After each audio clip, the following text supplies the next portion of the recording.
ಇಲ್ಲಿವರೆಗೂ ಒಂದು 80% ಕಂಪ್ಲೀಟ್ ಆಗಿದೆ ಶೂಟಿಂಗ್ ಎಲ್ಲ.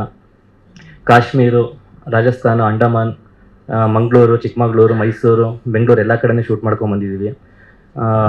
ಇದಕ್ಕೆಲ್ಲ ಪ್ರತಿಯೊಂದು ಹಂತದಲ್ಲೂ ಸಹಿತ ಬೇರೆ ಬೇರೆ ಲೊಕೇಶನ್ ಅಂತ ಅಂದಾಗ ಅದರದ್ದೇ ಆದ ಒಂದು ಸಮಸ್ಯೆಗಳು ಎಲ್ಲ ಬರ್ತಾನೆ ಇರ್ತಿತ್ತು. ಬಟ್ ಅದಕ್ಕೆಲ್ಲ ಪರಿಹಾರ ಅಂತಂದರೆ HS ನಾಗಶ್ರೀ ಮೇಡಮ್ ಅವರು.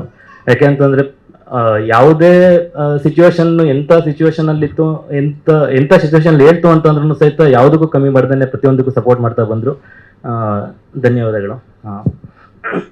ಆಮೇಲೆ ಫಸ್ಟ್ ನಾನು ಕತೆ ಹೇಳಿದಾಗ ಪ್ರೊಡ್ಯೂಸರ್ ಈ ಥರ ಕತೆ ಇದೆ, ಒಂದು ಮ್ಯೂಸಿಕಲ್ ಸಿನಿಮಾ ಆಗಬೇಕು ಅಂತ ಅಂದ್ಬಿಟ್ಟು ಹೇಳಿ ಒಂದು ಸ್ಟಾರ್ಟ್ ಮಾಡ್ಕೊಂಡಿದ್ವಿ.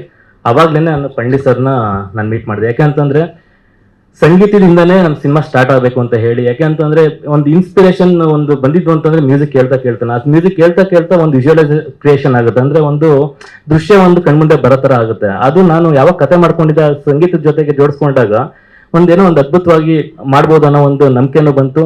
ಆ ನಂಬಿಕೆ ಮೇಲೆನೆ ಎಲ್ಲ ಸಾಂಗ್ಸ್ಗಳನ್ನು ಮೊದಲೇ ಎಲ್ಲ ರೆಡಿ ಮಾಡ್ಕೊಂಡ್ವಿ ಶೂಟಿಂಗಿಂತ ಮುಂಚೆನೆ. ಆ ಸಂಗೀತ ರೆಡಿ ಆಗಿದ್ದಕ್ಕೇನೆ ನಾವು ಈ ಮಟ್ಟಕ್ಕೆ ಇಲ್ಲಿ ತನಕನೂ ಶೂಟಿಂಗ್ ಮಾಡೋದಕ್ಕೆ ಸಾಧ್ಯ ಆಯಿತು. Thank you Palli sir. ಯಾಕೆ ಅಂತಂದರೆ ಆ ಇನ್ಸ್ಪಿರೇಷನ್ ನಿಜವಲ್ಲೂ ಮ್ಯೂಸಿಕ್ ಎಷ್ಟು ಇಂಪಾರ್ಟೆಂಟ್ ಅಂತ ಅಂದರೆ, ನಾನು ಬೇಸಿಕಲಿ ಎಡಿಟರ್ ಆಗಿ ಕೆಲಸ ಮಾಡ್ತಾ ಇದ್ದೆ. ನಾನು ಮ್ಯಾಕ್ಸಿಮಮ್ ಎಲ್ಲ ಸಾಂಗ್ಸ್ಗಳನ್ನ ಜಾಸ್ತಿ ಎಡಿಟಿಂಗ್ ಮಾಡ್ತಾ ಇದ್ದೆ. ಅದ್ರಲ್ಲಿ ನಾನು ಮಾಡಿರೋ ಸಾಂಗ್ ಅಂತ ಅಂದರೆ ರಾಜ್ ಸಿನಿಮಾದಲ್ಲಿ ಏ ಪಾರು ಅಂತ ಸಾಂಗ್ ಬಂತು ಅಪ್ಪು ಸರ್ದು. ಅದು ಸೌತ್ ಇಂಡಿಯಾದಲ್ಲೇ ಆ ಥರ ಎಫೆಕ್ಟ್ಸು ಆ ಥರದ್ದೆಲ್ಲ ಕಟಿಂಗ್ಸ್ ಎಲ್ಲ ಯೂಸ್ ಮಾಡಿದ್ದು ನಾನು ಮಾಡಿದ್ದೆ. ಅದು ತುಂಬ ಅಪ್ರಿಷಿಯೇಷನ್ ತುಂಬ ಚೆನ್ನಾಗಿ ಬಂತು. ಅಂದರೆ ಈ ಥರ ಎಲ್ಲ ಇದ್ದಾಗ ಮ್ಯೂಸಿಕ್ ಒಂದು ಇದ್ದಾಗ ಅದಕ್ಕೆ ವಿಜುವಲೈಸ್ ಥಿಂಕ್ ಮಾಡಿದಾಗ ಯಾವ ರೀತಿ ಎಫೆಕ್ಟಿವ್ ಆಗಿರುತ್ತೆ ಅನ್ನೋದು ನಾನು ಯಾವಾಗ ವರ್ಕ್ ಮಾಡ್ತಿದ್ದೆ ಅವಾಗೆಲ್ಲ ನನಗೆ ರಿಯಲೈಸ್ ಆಗ್ತಾ ಇತ್ತು. ಆಮೇಲೆ ಯಾವ ರೀತಿ ಇಷ್ಟಪಡಿಸ್ಬೋದು ಅನ್ನೋದು ಒಂದು ನನಗೆ ಗೊತ್ತಾಗ್ತಾ ಇತ್ತು. ಆಮೇಲೆ ಪ್ರತಿಯೊಂದು ಹಂತದಲ್ಲೂ ಸಹಿತ ಯಾವುದೇ ಶೂಟಿಂಗ್ ಮಾಡ್ತೀವಿ ಅದಕ್ಕೆಲ್ಲ ಮಾಡೋದಕ್ಕಿಂತ ಮುಂಚೆ ಸರ್ ಹತ್ರ ಒಂದು ರೀರೆಕಾರ್ಡಿಂಗ್ ಬಿಟ್ನ ರೆಡಿ ಮಾಡ್ಕೊಂಡು ಹೋಗ್ತಾ ಇದ್ದೆ. ಯಾಕೆಂದರೆ ನನಗೆ ಆ ಮ್ಯೂಸಿಕ್ ಇದ್ದಾಗ ನನಗೆ ಏನಾದರೂ ಒಂದು ವಿಜುವಲ್ ಅದಕ್ಕೆ ಇದ್ದಾಗ ಯಾವ ರೀತಿ ಅದು ಎಫೆಕ್ಟಿವ್ ಆಗಿರುತ್ತೆ ಅನ್ನೋದನ್ನು ನೋಡಿಕೊಂಡು ಇವ್ರ ಹತ್ರ ಕಂಪೋಸ್ ಮಾಡಿಸ್ಕೊಂಡು ನಾನು ಶೂಟಿಂಗ್ ಹೋಗಿ ಅಲ್ಲಿ ಸಿಂಕ್ ಮಾಡಿದಾಗ ಎಲ್ಲೊಂದು ಕಡೆ ನನಗೆ ಓಕೆ ಮಾಡ್ತಿರೋದು ಕರೆಕ್ಟ್ ಆಗಿದೆ, ಆಮೇಲೆ ಜನಗಳು ಮೆಚ್ಕೋತಾರೆ ಅನ್ನೋದು ಒಂದು ಕಾನ್ಫಿಡೆನ್ಸ್ ಬರ್ತಾ ಇತ್ತು. ಅದಕ್ಕೆಲ್ಲ ಸಪೋರ್ಟಿವ್ ಆಗಿ ಯಾವಾಗ ಎನಿ ಟೈಮ್ ನಾನು ಫೋನ್ ಮಾಡಿದಾಗಲೂ ಸಹಿತ ಇಲ್ಲ ಅಂದೇನೆ ಎಲ್ಲ ನಂಗೆ ಮಾಡಿಕೊಟ್ಟಿದ್ದಾರೆ. ಅದಂತೂ ನಾನು ಮರೆಯೋದಕ್ಕಾಗಲ್ಲ. ಯಾಕೆ ಅಂತಂದರೆ ಮ್ಯೂಸಿಕ್ ಎಷ್ಟು ಇಂಪಾರ್ಟೆಂಟ್ ಅಂತ ಅಂದ್ಬಿಟ್ಟು ಪ್ರತಿಯೊಬ್ಬರಿಗೂ ನಮ್ಮ ಸಿನಿಮಾದಲ್ಲಿ ಇರೋರಿಗೆಲ್ಲ ಗೊತ್ತು. ಯಾಕೆಂದರೆ ಮ್ಯೂಸಿಕ್ ಮೊದಲನೇ ಇನ್ವಿಟೇಷನ್. ಫಸ್ಟು ಮ್ಯೂಸಿಕ್ ಒಂದು ಕೇಳೋದಕ್ಕೆ ಇಷ್ಟ ಆಯಿತು ಅಂತಂದರೆ ಎಲ್ಲೋ ಒಂದು ಕಡೆ ಓಕೆ ನೋಡ್ಬೋದು ಅನ್ನೋ ಥರ ಒಂದು ಒಪಿನಿಯನ್ ಬರುತ್ತೆ ಎಲ್ಲರಿಗೂ. ಇದ್ರ ಮೇಲೇ ಮ್ಯೂಸಿಕ್ಗೆ ತುಂಬ ಪ್ರಾಮುಖ್ಯತೆ ಕೊಟ್ಟು ಮಾಡಿರೋಂಥ ಸಿನಿಮಾ. ಜಿ ಕನ್ನಡ ನ್ಯೂಸ್ ಈಗ ನಿಮ್ಮ ಮನೆಯಲ್ಲೇ ನೋಡಿ, ಎಲ್ಲ ಕೇಬಲ್ಗಳಲ್ಲಿ ಈಗ ಲಭ್ಯ.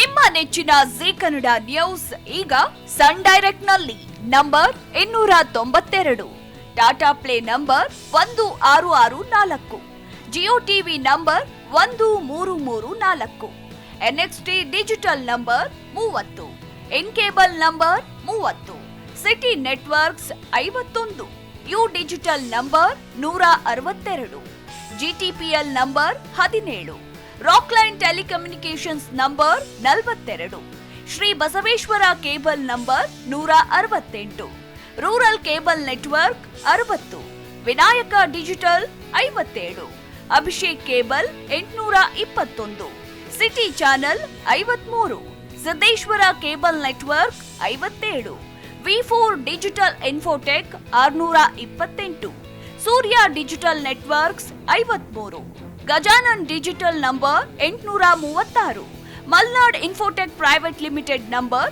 56, Metrocast number 830, victory digital number 167ರಲ್ಲಿ ನೋಡಿ ಆನಂದಿಸಿ.